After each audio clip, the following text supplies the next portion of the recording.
आवाज मानदेशाचा। मान तालुक्यातील दिवड येथे श्री ज्योतिर्लिंग देवाच्या यात्रेनिमित्त रौप्य महोत्सवी वर्ष साजरे होत असून विविध धार्मिक, सांस्कृतिक आणि क्रीडा कार्यक्रमांची भव्य रेलचेल पाहायला मिळते। यंदाच्या यात्रेचे मुख्य आकर्षण म्हणजे शुक्रवार 3 एप्रिल 2026 रोजी दुपारी 2 वाजता होणारे आंतरराष्ट्रीय कुस्त्यांचे जंगी मैदान। या मैदानात पहिल्या क्रमांकाच्या कुस्तीसाठी तब्बल 3 लाख रुपयांचे इनाम ठेवण्यात आले असून महाराष्ट्र केसरी पैलवान पृथ्वीराज पाटील भारतीय सेना आणि डबल महाराष्ट्र केसरी पैलवान हर्षवर्धन सदगीर यांच्यात रंगणारी लढत विशेष आकर्षण ठरणार। या विजेत्यास चांदीची गदा देण्यात येणार असून हा मान श्री अमोल अशोक शेठ सावंत आणि फौजी ग्रुप दिवड यांच्यातर्फे दिला जाणार आहे। दुसऱ्या क्रमांकाच्या कुस्तीत आंतरराष्ट्रीय पैलवान जुरेक रशिया आणि हिंदकेसरी पैलवान प्रिन्स कोहली यांच्यात 3 लाखांच्या इनामासाठी जोरदार झुंज पाहायला मिळणार आहे।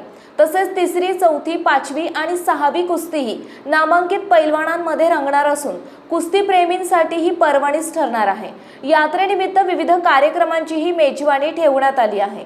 दिनांक 1 एप्रिल रोजी सायंकाळी 5 वाजता सबिना मिरवणूक आणि अघोरी कार्यक्रम तसेच रात्री 9 वाजता ऑर्केस्ट्रा धुमाकूळ आयोजित करण्यात आला होता।